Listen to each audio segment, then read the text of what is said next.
Chapter 4. How Strange. "Benjamin Franklin," Annie whispered. "I can't believe it," said Jack. "I've seen him on posters at home," said Annie, "for a show at the Little Theater, Ben Franklin in Paris." "Right," said Jack. The gardener was making sense after all, he thought. Jack knew that Benjamin Franklin was a scientist, an inventor, a diplomat, a writer, and almost everything else you could think of. "Where's George Washington?" whispered Annie. "He must be in front," said Jack. He pointed to the white-haired man in the high-backed chair on the platform. The general was much older than he was when they'd met him in 1776, but he still looked strong and powerful. "I wonder if he'll remember us," whispered Annie. "I hope he doesn't," said Jack. "He's a lot older and we're not. That would be hard to explain." "That man writing must be James Madison," said Annie. She pointed to the small, thin man writing at the front table. George Washington banged his gavel again and rose from his chair. "We must stop now," he said. "Let us put aside our differences and enjoy a meal together."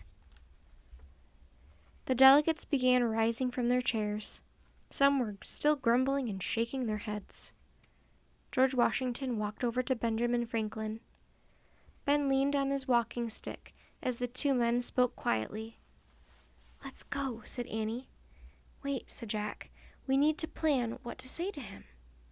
But before he could stop her, Annie hurried across the room with Ben's food basket. "Oh, man," thought Jack, following her. Ben caught sight of them. "Hello, children," he said with a friendly smile. George Washington looked startled when he saw Jack and Annie. "Have we met before?" he asked in his deep, calm voice. Actually," Annie started, but then stopped. Jack shook his head. "I know," said George Washington. "You remind me of two children I met during the war. How strange." "Really?" said Annie. "Yes, they were remarkable," said George Washington. "But that was 11 years ago. They would be grown by now. I've thought of them often."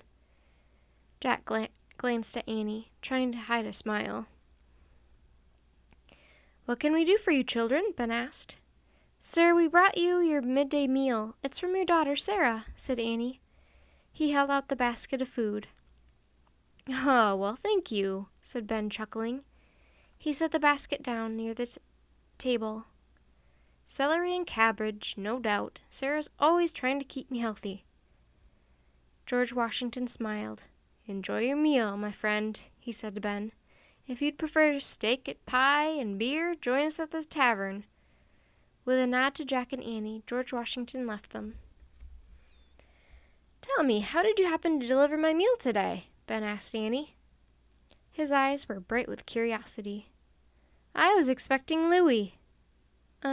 Louis was supposed to bring it," said Annie, "but he went swimming, so we told John we would do it." "How kind of you," said Ben. "And what are your names?" "Jack and Annie," said Jack.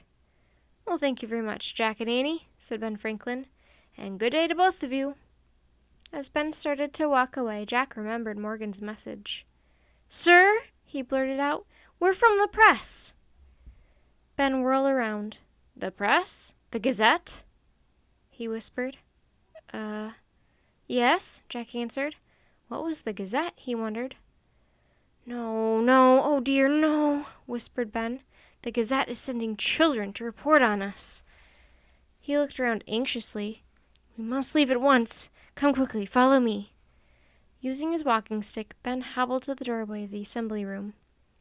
Jack was confused. What had they done? Sir, he said as they rushed down the hallway after Ben. "We're actually—" Quiet, not here. Not another word here. That way, out the back," said Ben. Using his cane, he hurried to the back of the State House. "This way, come with me," he said. He opened the door and stepped outside. Jack and Annie followed Ben Franklin into the burning summer heat.